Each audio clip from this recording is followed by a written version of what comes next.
and gentlemen, my name once again is Joan Badasirai, your facilitator for human resource management. We will be talking about performance appraisal, importance of appraisal, methods of appraisal, remuneration, different types of remuneration, personnel record and statistics. Then finally, we'll talk about industrial relations. So performance appraisal. Appraisal, it is the act or process of judging an employee's ability. It is the systematic evaluation of the performance of an employee by his or her superior. It is a tool for discovering, analyzing, and classifying the difference among workers in relation to job standard. It will be done once or twice in a year. Purpose of performance appraisal. Performance appraisal is an important tool in HR and it is used for a variety of purposes. On the quality of performance of different employees, that is the knowledge of the work, ability to do the work efficiently, spirit of coordination, dependability, punctuality, enthusiasm, self-confidence, and leadership quality.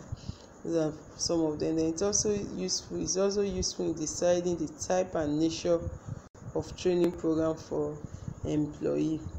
It helps in the placement of employee properly and also in finding out the misfits who may be transferred to other departments.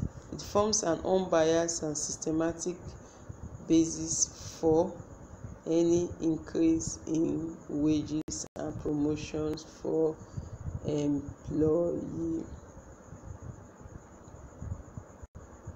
So the importance of performance appraisal. The importance has been considered as the most significant tool for an organization. It is very important to do performance appraisal. It provides information which is highly useful in making decisions regarding to various aspects. It is helpful in preventing grievances because it is a definite aid to management in promoting fairness amongst employees. Steps in appraisal.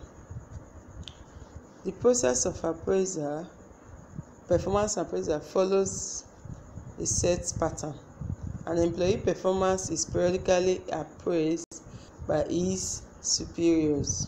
So we have various steps. Step 1, we have establishment performance standard. At the time of designing a job and formulating a job description, performance standards are usually developed for a particular position. These standards should be clear and objective enough to be understood and measured.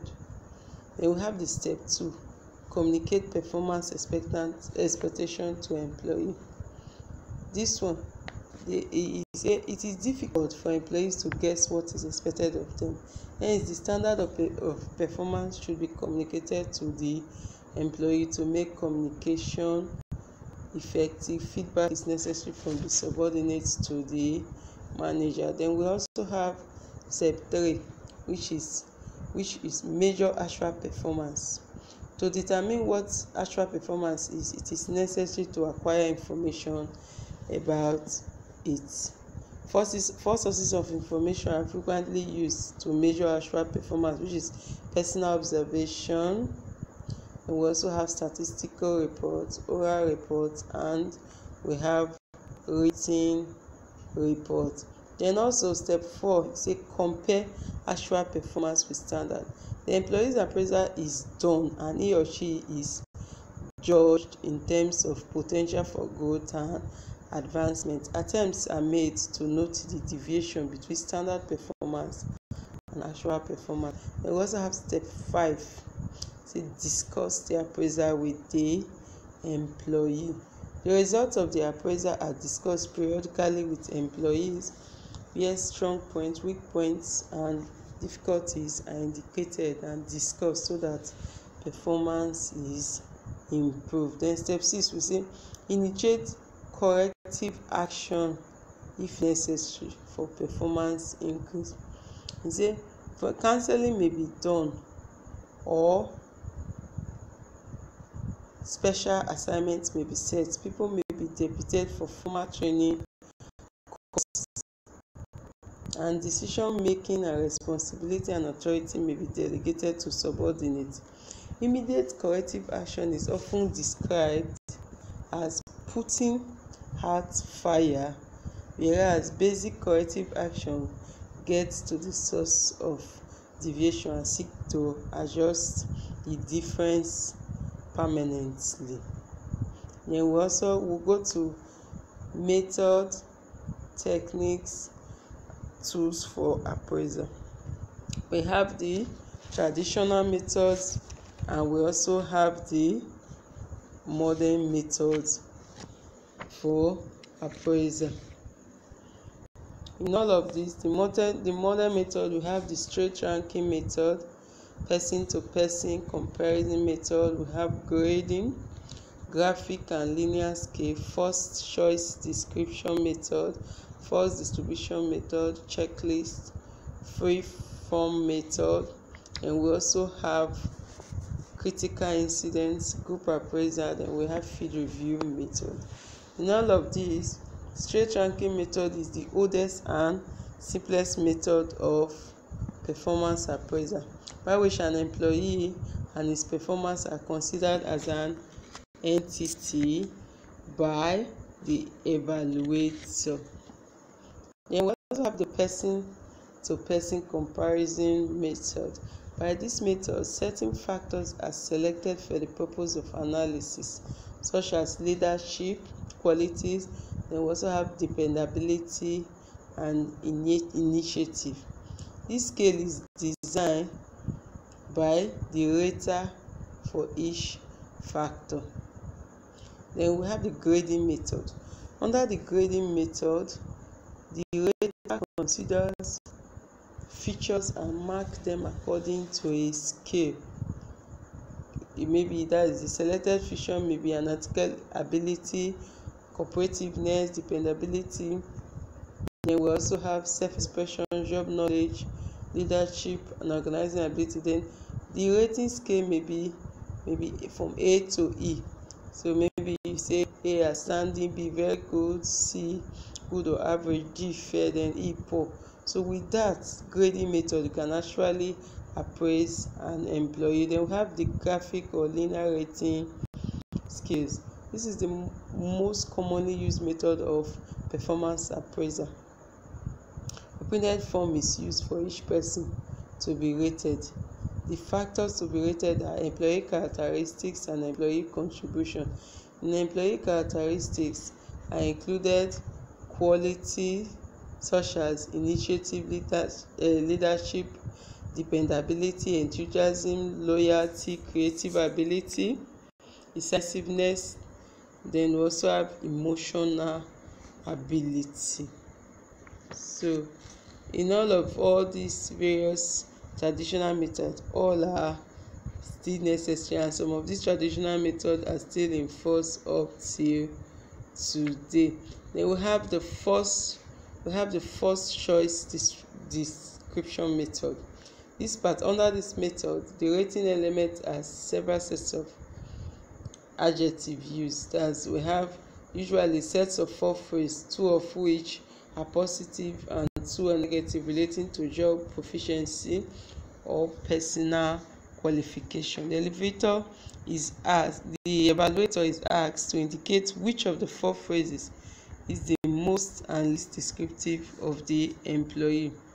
Maybe like illustrative type of statement that are used are: organizes work well, lacks the ability to make people feel at ease, makes little effort, has a cool or even temperament, is dishonest or disloyal, is overbearing, and disinterested in work, and is a hard worker or cooperative person. And we have the first distribution method. This method requires the rater to appraise an employee according to a predetermined distribution scales. It's assumed that it is possible and desirable to rate only two factors vis-a-vis the job performance and chances for promotion. For this purpose, a 5-point performance scale is used without any descriptive statement. Employees are placed between the two extremes of good and bad job performance. You rate from 10%, depending. They have 20%, 40%, it depends. So for 10%, top 10%, we have outstanding. So it depends. So it is, you rate based on the behavior of the person. So have there, in addition to job performance, employees are rated for chance of promotion, and a 3-point scale is often used for this purpose.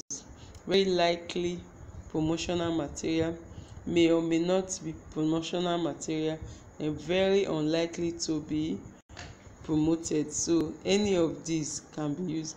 Then we have the checklist method. Under this method, the evaluator rather does not evaluate employee performance. He or she supplies a report about it, and final rating is done by the HR department. And we will now go back to we have the free essay method. Under this method, the supervisor makes a free form, open-ended appraisal of an employee in his or her words and puts down his or her impression about the employee.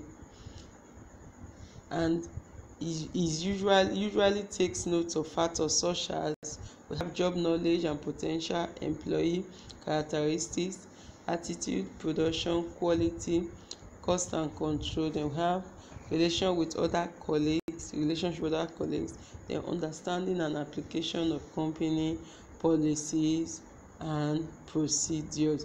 Then we have the critical incident method. So this method attempts to measure employee performance in terms of certain events that occur in the performance of the employee's job. These events are known as critical incidents. The basis of this method is the principle that there are certain significant acts in each employee's behavior and performance which make all the difference between success and failure on the job. So the supervisor keeps a written record of events. So most of the time, either the supervisor keeps it or it is kept with the HR. How does the person behave in the job? Let's take some examples. Say he treated the salesman in a discourteous fashion. Maybe he helped a buyer to prepare an unusually difficult purchase order, persuaded a local vendor to stock particularly important material needed by the company. He failed to return an important call. So these are critical incident methods of appraisal.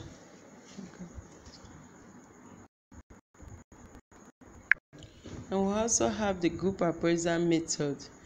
In this method, employees are rated by an appraisal group consisting of their supervisors and other supervisors who have some knowledge of their performance. Then we have the field review method. A staff member from the HR department interviews line supervisors to evaluate their respective subordinates. The questions are asked verbally and answers are given. The supervisor is required to give his opinion about the progress of his or her subordinates. And we'll go to the modern methods of appraisal. Most traditional methods emphasize either on the task or the employee personality while making an appraisal. In order to bring about a balance between these, modern methods have been developed. You understand? So this modern method is based on the management by objective. This method has been evolved and it seeks to maximize external control and maximize internal motivation through joint goal setting between the manager and the subordinate, and increases the subordinate's own control of his work. Under modern method, we have the assessment center, appraisal by results or by objectives, human access accounting method. So those are some of the modern method that is being used today.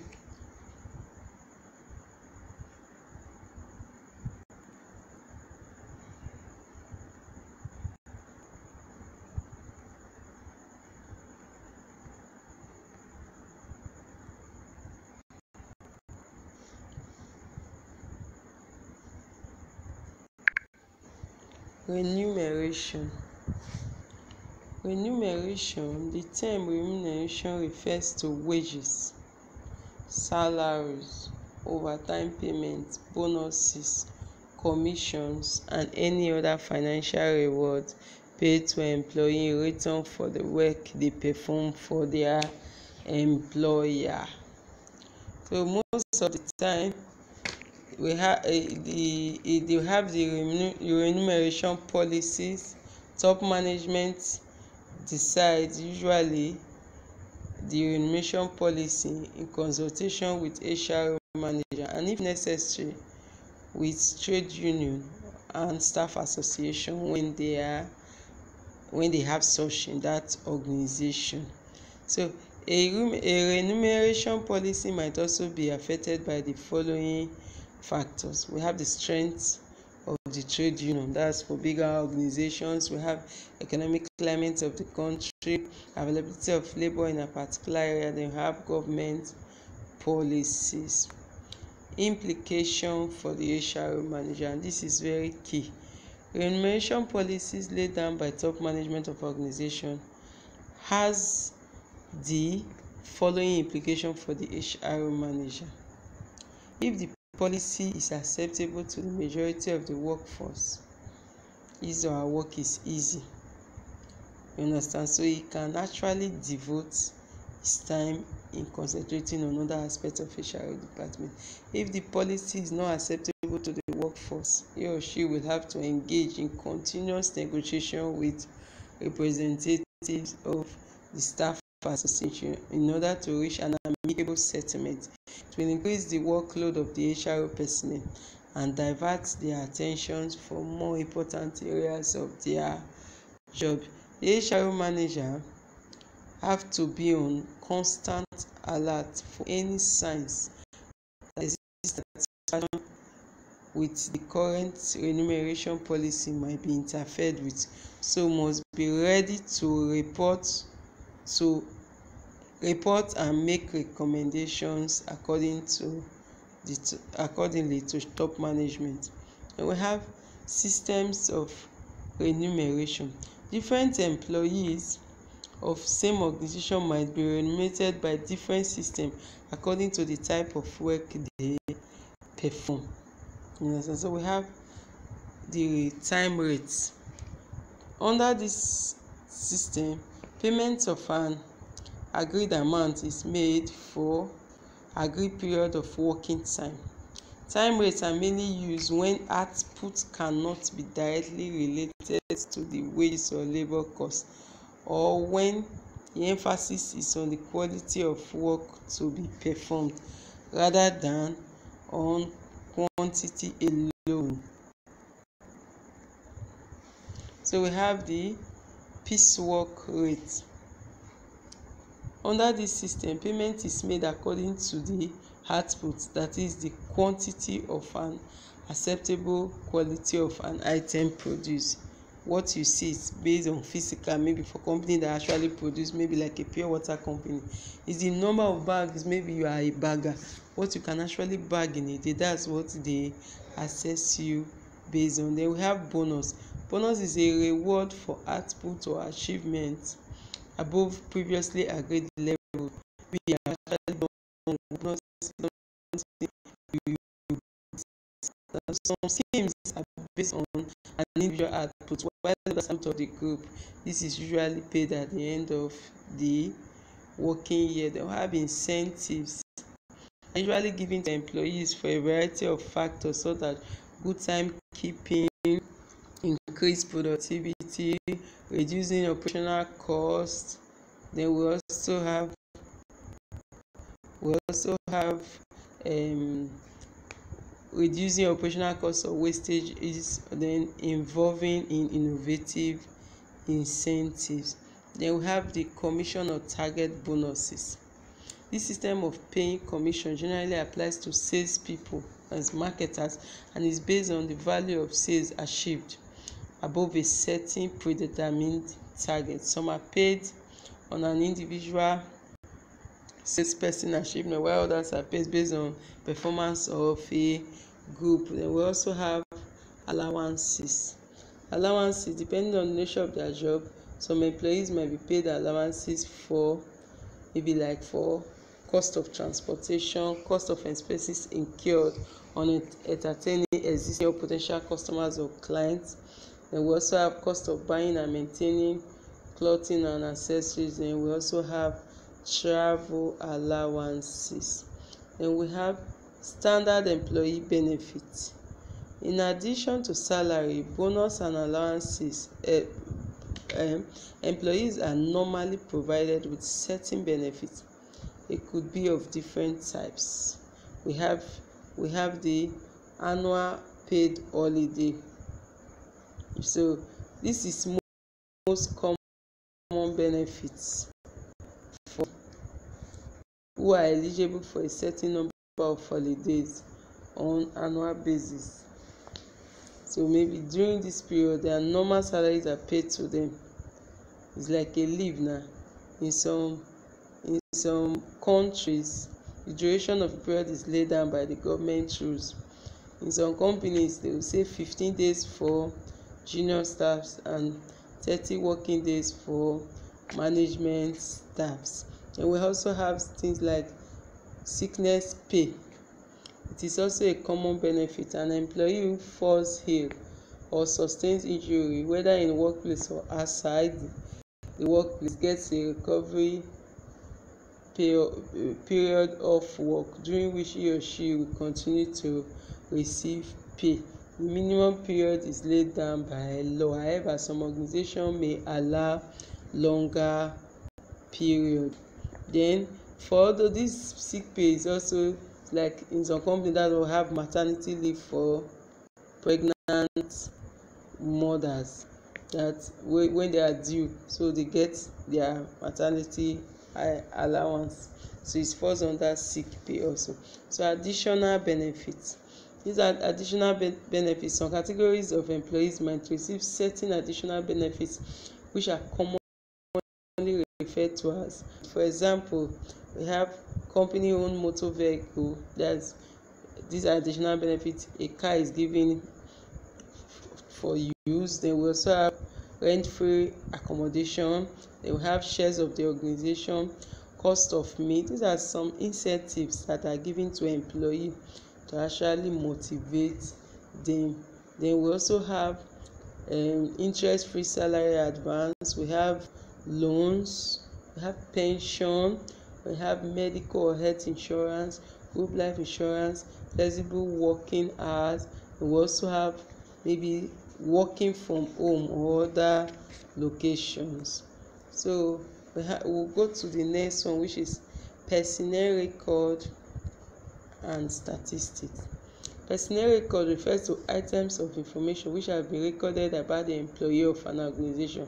The data relating to the past, present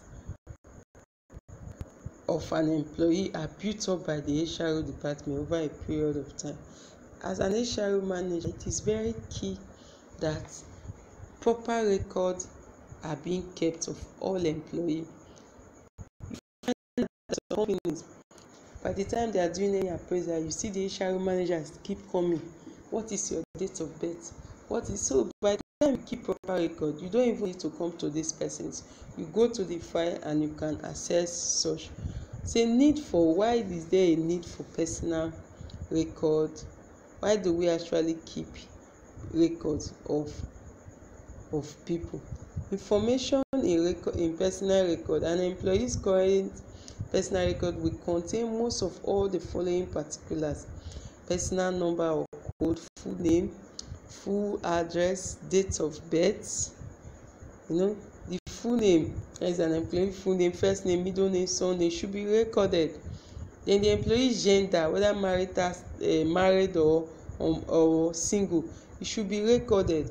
Then we also have the date of birth, the date of appointment, full address of the person, then education and training, job or position. We have pay scale, we have current entitlement, then contribution or deduction. Then we also have medical history. There's also what we call maybe the number of queries that be given to the person. Everything is supposed to be in the file of that particular person. So as an HR manager, all these records at any given time supposed to be in your files. Then we'll talk of formats of personnel record. There are different formats. We have the loose card method.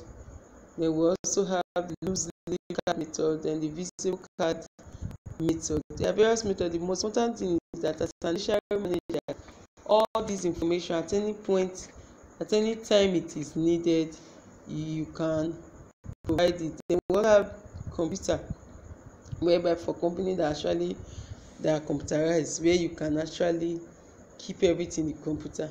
But most of the time, even when you keep in the computer, it's better that physical files are also kept. Documents.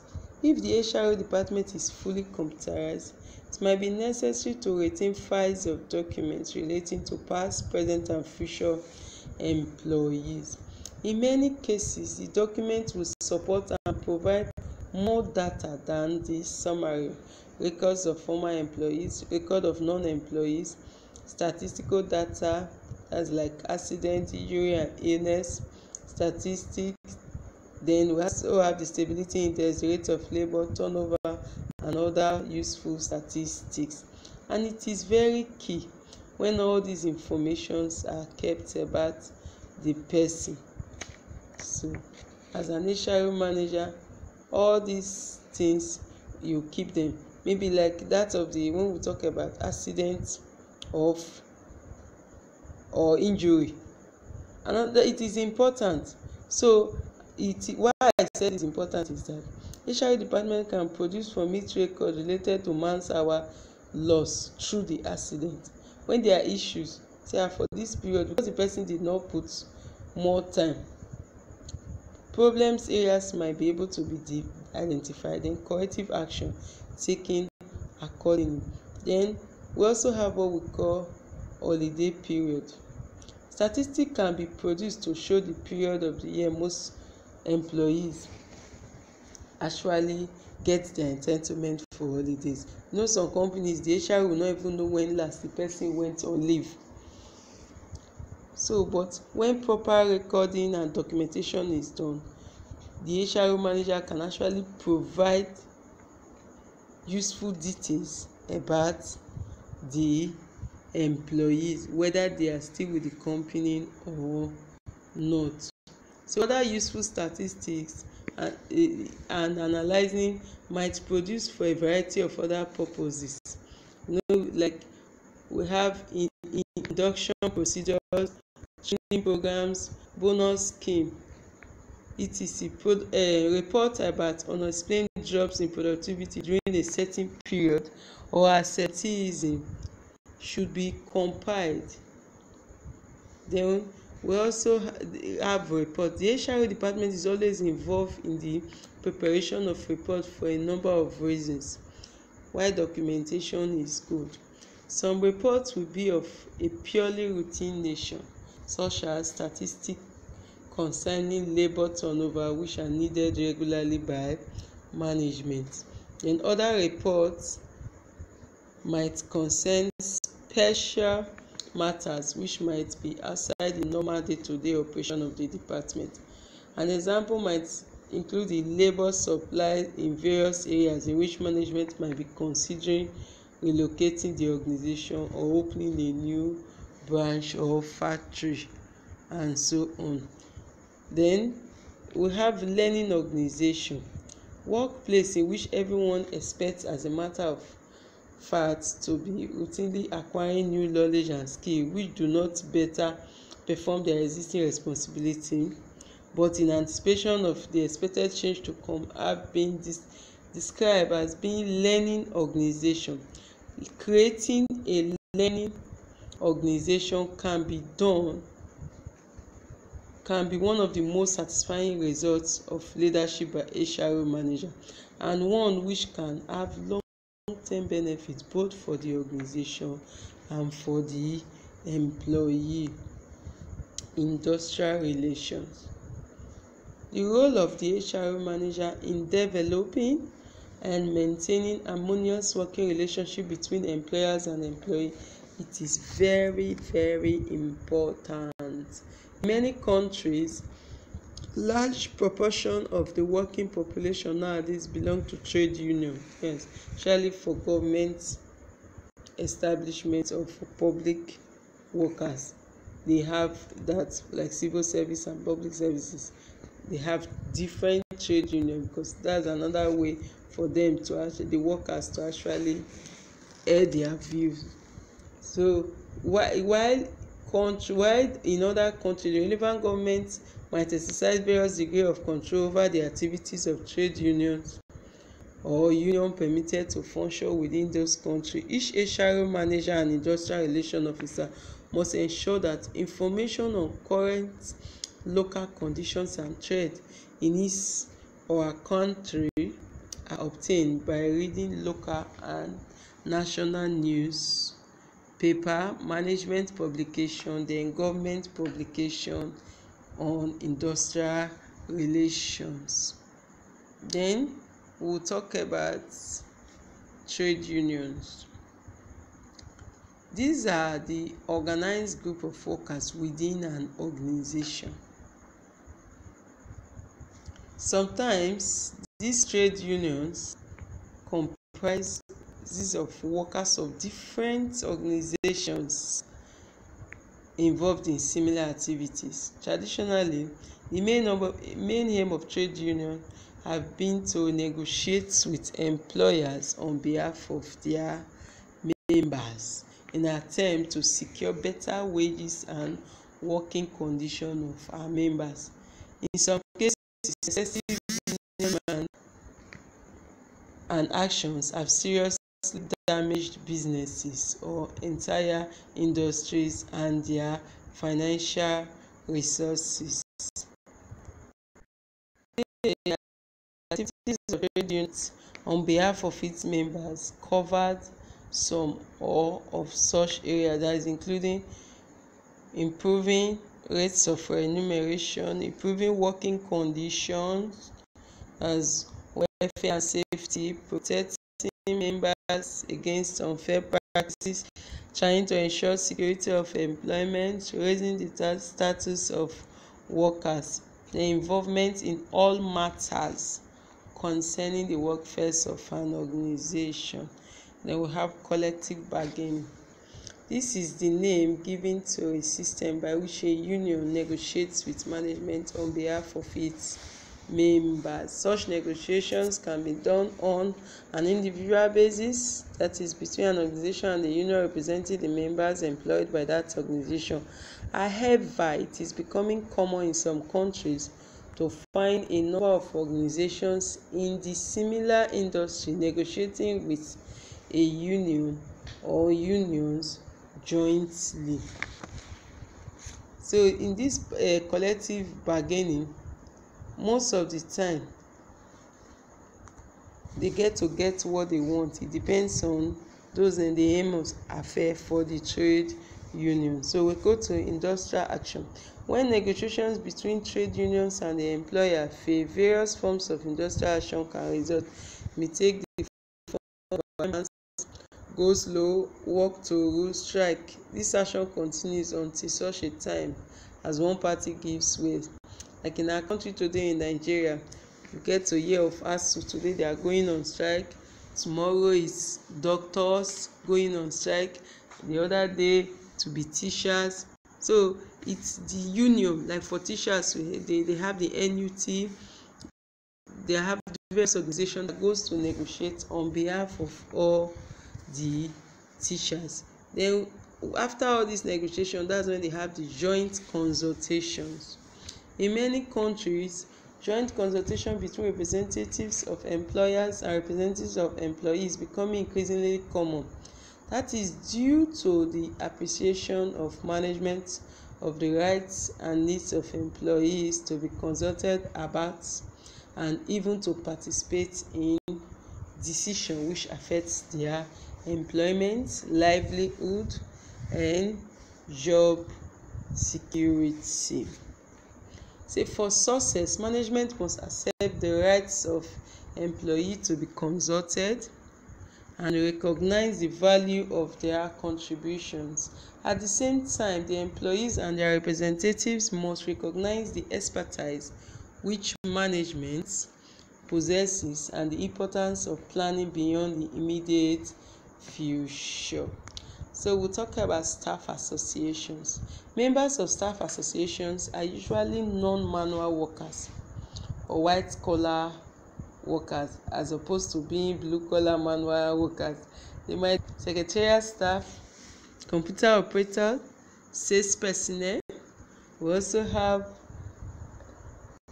hospital nursing staff, doctors, engineers. The representative of a staff association will take up the HRO manager, take up with the HRO manager the cases of individuals or groups of their members and strive to obtain better pay scale and improved working condition, and also support members' claim of unfair dismissal and claims for compensation for injuries sustained in their employment. The role of HRO manager. The HRO manager and his or her staff play a vital role in all negotiations between employees and management. The HRO manager needs to be able to think clearly and logically, and as a result of training and practical experience, he or she must acquire the ability to approach each situation and problem positively and objectively. It is important that an HRO manager neither makes snap decisions based on inadequate thoughts or consideration, nor is hesitant in reaching a decision. The process of decision making involves the following steps. There are various steps so that you look at defining as accurately as possible the problem which needs to be solved, then collecting all relevant information about that problem, breaking down the problem into parts, comparing the probability of success of possible different solutions, selecting the most suitable solution, making the solution and implementing it. It is very key. As an HRO manager, you must make sure that when negotiating on behalf of all members of staff, especially for bigger organizations, you must make sure that all their grievances and issues raised, you bring them into consideration, then you see how far you can get better sentiment for all members of staff. So HRO is very key for most organizations. So I encourage you all, if you apply for such, put in your best, because as an HRO manager, you are like the lifeline of most organizations, and you get better opportunity to actually assist people that are close to you. Thank you.